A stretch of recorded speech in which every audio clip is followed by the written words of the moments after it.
Hello বন্ধুরা, সবাই নিশ্চয়ই খুব ভালো আছো, আমিও ভালো আছি। আরও একটা নতুন ভিডিওতে তোমাদের সকলকে জানাই স্বাগত।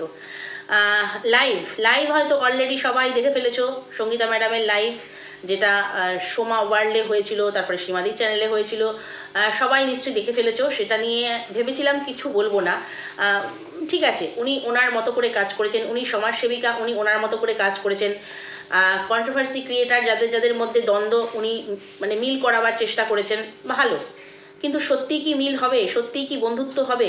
কারণ দেখো, যখন বিশ্বাস ভেঙে যায়, মন ভেঙে যায়, যে ওই মানুষটা আমার নামে এত এত কথা বলেছে, এত আমার চরিত্র নিয়ে টেনেছে, সেই মানুষটার সঙ্গে আবার সেই বন্ধুত্ব কখনোই কিন্তু ফিরে আসে না।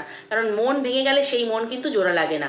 কারণ এটাই বলছি, উনি ওনার কাজ করেছেন, যে না, একই জোনে কাজ করছো, দুজনেই মানে তোমার আলাদা কন্টেন্ট হতে পারে, এর আলাদা কন্টেন্ট হতে পারে, ঠিক আছে? কন্টেন্ট দুজনের আলাদা, দুজনের মতামত আলাদা, দুজনের বিশ্লেষণ আলাদা, সব আলাদা, কিন্তু একে অপরকে কটূক্তি করো না। তো আমরা দেখেছি যে আমরা কোনো ব্লগারকে নিয়ে, একে নিয়ে, তাকে নিয়ে ভিডিও করতে করতে হঠাৎ করে কিন্তু কোনো কন্ট্রোভার্সি ক্রিয়েটারের ওপর অ্যাটাক হয়ে যাচ্ছে, এখনও চলছে। তো উনি ওনার কাজ করেছেন, কিন্তু এটা নিয়ে আমি কিছু বলতামই না, যে ঠিক আছে মিল করিয়ে দিয়েছে, সেটা আমরা কতক্ষণ দেখতে পাবো বা কত দিন দেখতে পাবো? কারণ যার যেটা স্বভাব, সে সেটা নিজেদের মধ্যে আবার দ্বন্দ্ব লাগাবে। তো পরে শুনলাম আরও একটি লাইভ হয়েছে, সেই লাইভে গিয়ে বলছে যে মিল করিয়ে দেওয়ার পরেও সেই লাইভে গিয়ে বলছে কাউকে ছাড়বো না। কে বলছে বুঝতেই পারছো, কাউকে ছাড়বো না, প্রত্যেককে আমি শিক্ষা দিয়ে ছাড়বো। তো সেটাই বলি, যে কুত্তার লেজ আছে, জানো তো, কুত্তার লেজ তুমি যতই সোজা করতে চাও, সে কিন্তু ওই বেঁকিয়েই যাবে। এই হচ্ছে ব্যাপার। সঙ্গীতা ম্যাডাম তার নিজের কি বলবো, এফর্ট দিয়েছেন মিল করাবার জন্য, বন্ধুত্ব করাবার জন্য, একই জনে যেহেতু কাজ হচ্ছে, কিন্তু ওনার এফর্টটা পুরোটাই মানে বৃথা, এটুকু শুধু বলতে পারি, আর কিছু না এই লাইভের ব্যাপারে। এবার আসি কৃষাণুর ব্যাপারে। আমি অনেক সময় কৃষাণুর ব্যাপারে, আমি কেন, আমার মতন অনেক কন্ট্রোভার্সি ক্রিয়েটার কৃষাণুকে নিয়ে দু চারটে কথা আমরা বলে ফেলি। কিন্তু আমার এক ভিউয়ার বন্ধু, আমি ওনার কথা বলতে আপত্তি নেই, উনি মাঝে মাঝেই আমাকে বলেন ইন্দ্রাণী দি। তো ইন্দ্রাণী দি হবে না বনু হবে আমি জানি না, বাট দিদিই বললাম। উনি আমাকে মাঝে মাঝেই কমেন্ট করেন যে কৃষাণুর কথা বলো না, কৃষাণুর কথা বলছো কেন, কৃষাণুর নাম নিও না। তো উনি কোনো একটা আশঙ্কা থেকেই হয়তো বলেন। বাট দিদিকে বলি যে কৃষাণুই কিন্তু এখানে মেন ব্যাপার। কারণ হচ্ছে, আজকে দেখো, ওর মা পরকীয়া করেছে, মেনে নিলাম, অনেকেরই এক্সট্রা ম্যারিটাল অ্যাফেয়ার থাকে, কন্টিনিউ করে অনেকে, সেটাও মেনে নিচ্ছি। দ্বিতীয়ত, সে ওই অ্যাফেয়ার থেকে কোনো দুর্বলতম মুহূর্তে তার সাথে মিলিত হয়েছে, সেটাও মেনে নিচ্ছি। অনেকের কি বলবো, ইমোশনালি সে তখন ফুল হয়ে যায়, দুর্বলতম মুহূর্তে সে তার সঙ্গে জড়িয়ে পড়ে, সেটাও মেনে নিচ্ছি। কিন্তু একটা মা তার সন্তানকে ছেড়ে চলে যায়, দুধের সন্তান, একটা ব্রেস্ট ফিড করছে, সেই সন্তানকে ছেড়ে চলে যায়, সেটা মেনে নেওয়া যায় না। তখন সেটা নিয়েই কিন্তু মেন সমস্যা। ও যদি বাচ্চাকে নিয়ে চলে যেত, যেমন দেখো মন্দিরা অনেক অনেক নোংরামো করেছে, কম কিছু করেনি, আমরা সবাই জানি, ওর চাইতে কম কিছু করেনি, ওর সমসমান বা ওর চাইতে বেশিই করেছে, কিন্তু বাচ্চাটাকে কখনো কাটছাড়া করেনি। তাই জন্য দেখো, আজ মন্দিরা যখন ফিরে এসেছে, নিজের ভুল বুঝেছে, ভুল স্বীকার করেছে, ওকে কিন্তু সবাই মেনেও নিয়েছে। আজ কিন্তু সেই আগের মতোই ওকে সবাই ভালোবাসা দেয়। তো সেখানে এই যে ভুল, যেটা হচ্ছে মেন ভুল এই মায়ের, সেটা হচ্ছে বাচ্চা ছেড়ে আসা, বাচ্চাকে কাটছাড়া করা, এটাই হচ্ছে মানুষের মেন সমস্যা। সেই কারণে কৃষাণুর কথা কিন্তু উঠেই আসে। আমরা কৃষাণু এখন হয়ে গেছে কি, শুধু ওর বাবা মায়ের সন্তান নয়, মানে অনেক অনেক মানুষের কি বলবো, ভালোবাসার জিনিস, আবেগের জিনিস, সেই জন্য নামটা চলেই আসে, আর কিছু নয়। এবারে বলি,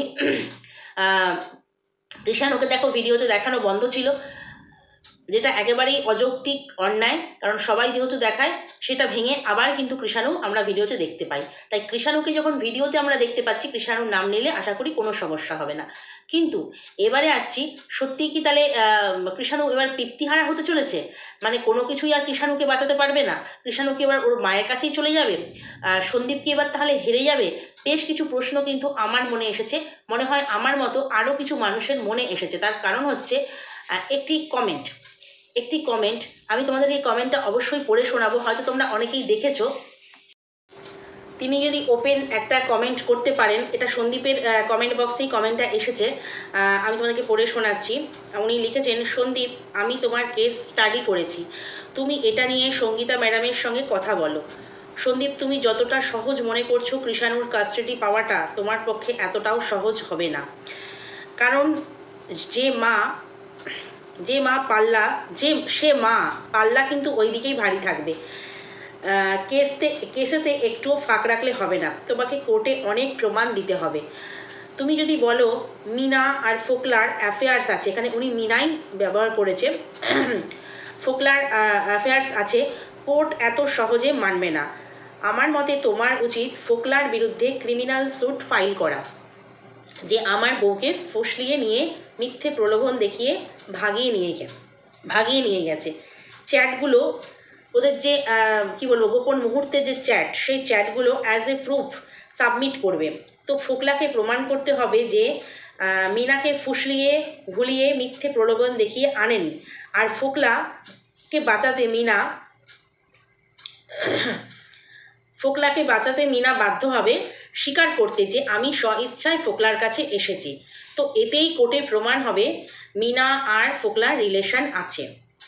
তখন এই ইস্যুটাকে সাপোর্ট করে কৃষাণুর কাস্টাডি কেসতে তুমি প্রমাণ দিতে পারবে যে মিনার রিলেশন আছে। তো আমি আমার ছেলেকে কি ভরসায় মিনাকে দেব, মানে সন্দীপ প্রমাণ করতে চাইবে। কোর্টে এটাও মেনশন করবে যে মিনার কাছে ছেলে থাকলে ছেলের লাইফ রিস্ক আছে। Konnagar murder case, Goa murder case, এমনকি 16 দিনের বাচ্চাকে ফেলে রেখে চলে গেছে মা, এই কেসগুলো এক্সাম্পল হিসেবে কোর্টের কাছে রাখবে, যাতে এটা প্রুফ হয় যে মা নিজের স্বার্থে নিজের বাচ্চাকেও মারতে পারে। তো ইনি এই কমেন্টটা করেছেন,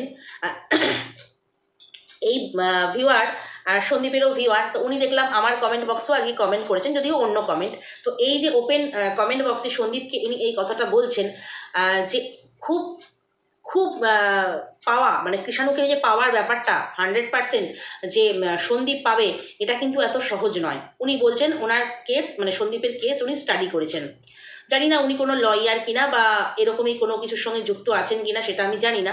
বাট উনি জোর দিয়ে যখন কমেন্ট বক্সে এই কথাটা বলছেন, আরও 5 জন শুনছে, বা যারা অ্যান্টি ভিউয়ার আছে, বা বাচ্চার মা যখন দেখছে, মায়ের মন কিন্তু আনন্দে ভরে উঠবে। এবং এই ধরনের কমেন্ট উনি যখন করছেন, নিশ্চয়ই কিছুটা শিওর হয়েই করছেন। উনি বলতে চাইছেন যে এই যে কৃষাণুর কাস্টাডি পেতে গেলে সন্দীপকে অনেক অনেক প্রমাণ মায়ের বিরুদ্ধে দিতে হবে। তার চাইতে ভালো যে ফোকলার বিরুদ্ধে কেস করা, যে ক্রিমিনাল আমার বউকে ভাগিয়ে নিয়ে চলে গেছে, এই ব্যাপার। যখন ফোকলাকে নিয়ে টানাটানি করা হবে, তখন মিনা যেতে হচ্ছে বাধ্য, যে না, স্বীকার করতে বাধ্য হবে যে না, ওকে নেয়নি, ও আমাকে ফুসলিয়ে নেয়নি, আমিই ওর সাথে গেছি। কারণ ফোকলা ওকে বাধ্য করবে এটা বলাবার জন্য, কারণ অনেক কিছু বাধ্য করে। তো আমি ওর সাথে গেছি, তখন হচ্ছে তোমার নিজেই স্বীকার করবে যে ওর কোনো দোষ নেই। তাহলে মায়ের পরকীয়া স্বীকার করা হবে নিজের মুখে, এবং সেই মায়ের কাছে, এই মা পরকীয়া করে বেড়াচ্ছে, মা একজন পুরুষের সঙ্গে লিপ্ত আছে, তাহলে সেই মায়ের কাছে আমি আমার সন্তানকে কি করে তুলে দেব। তখন এই বিভিন্ন যে কেসগুলো বলা হলো, এই কেসগুলোর উদাহরণ দেওয়া হবে। তো আমি জানি না সন্দীপের লয়ার যিনি আছেন, তিনি নিশ্চয়ই অনেক গুণী ব্যক্তি, অভিজ্ঞ ব্যক্তি। উনি যেটা ভালো বুঝেছেন সেভাবেই করেছেন। কিন্তু কিছু কিছু মানুষও তো আছে, ভিউয়াররাও তো আছে, তারা হয়তোবা কেউ লয়ার, হয়তোবা কেউ সমাজসেবক, বা মানে এই ধরনের লাইনে মানে কাজ করছে। আমার মনে হয় সন্দীপ, এই ধরনের ভিউয়ার যখন তোমার সঙ্গে মানে তোমাকে কমেন্ট করে, তোমার মনে হয় এখন অনেকের মতামত নেওয়া উচিত। হ্যাঁ, আইনের পথে চলবে, কিন্তু তারপরেও না এক্সট্রা অনেক বুদ্ধি নেওয়া, পরামর্শ নেওয়া, এগুলো মনে হয় কিছু কিছু মানুষ যখন, না সবারটা আমি নিতে বলছি না, কিছু কিছু মানুষ যখন দিতে চায়। ওনার কমেন্টটা আমার বেশ ভালো লেগেছে, এবং বেশ বুদ্ধিদীপ্ত কমেন্ট যাকে বলে, মানে ঘুরিয়ে নাক ধরা বলে না, সরাসরি মাকে না অ্যাটাক করে মায়ের প্রেমিককে ধরা আর কি। তো ঘুরিয়ে নাক ধরা যাকে বলে, তাতেই ব্যাপারটা প্রমাণ হয়ে যাবে। এটা কিন্তু আমার বেশ ভালো মনে হয়েছে। তো আমি বলবো যে এই ধরনের মানুষ যখন তোমায় কিছু পরামর্শ দেয়, তুমি যেভাবে হোক তাদের সঙ্গে পার্সোনালি যোগাযোগ করো। তোমাকে ভিডিওতে বলতে হবে না, বা কিছু হতে পারে তার কাছ থেকে কিছু তুমি পরামর্শ পেলে। কারণ ছেলে যেহেতু তোমার চাই, আর ওখানে মাও ছেলে চাই চাই চাই চাই করছে, তার মায়ের নিজের কারণে করছে, ভালোবাসার কারণে নয়। সেখানে দুপক্ষের একটা লড়াই চলছে ছেলেকে নিয়ে। ওই যে বললাম, একদিন কোমরে দড়ি বাঁধা বাচ্চাটা বাবা একদিক থেকে টানছে, মা একদিক থেকে টানছে, পিষে যাচ্ছে হচ্ছে বাচ্চাটা। তো সেখানে যাই হোক না কেন, তোমার উদ্দেশ্য ছেলে তোমার কাছে থাকবে। আমাদের বেশিরভাগ মানুষের চাওয়া ছেলে তার নিজের বাড়িতেই থাকবে। অনেকেই তো বলে দিচ্ছে বাতকুল্লার রাজপুত্র, অবশ্যই রাজবাড়ি ছেড়ে কেন ও অন্যের বাড়িতে অনাথের মতো থাকবে সেটা না। আর কেনই বা ওর যখন বাড়ির কাছে যখন ও ঠাকুমা দাদু বাড়িতে বাবা সবাইকে পাচ্ছে, কেনই বা ও বোর্ডিং ফোর্ডিংয়ে থাকবে?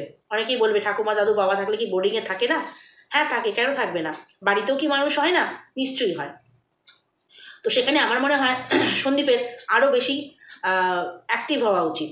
কারণ না হলে কিন্তু আমরাও মনে মনে যেমন মনোবল ভেঙে যাবে আমাদের, তেমনি হয়তো এরকম কমেন্ট দেখলে সন্দীপেরও মনোবল ভেঙে যাবে। তাহলে আমি কি করব?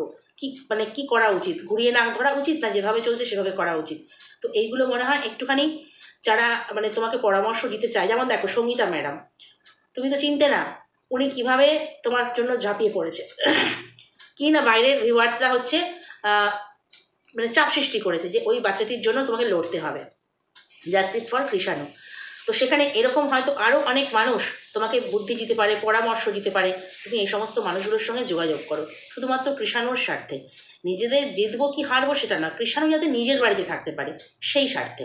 তো এইটুকুই আমার বলবার ছিল। তো চলো আজকের ভিডিওটা এই পর্যন্তই। নেক্সট ভিডিওতে তোমাদের সঙ্গে আবার কথা বলবো। যদি কোথাও ভালো লাগে লাইক কমেন্ট শেয়ার সাবস্ক্রাইব করে দিও। টাটা।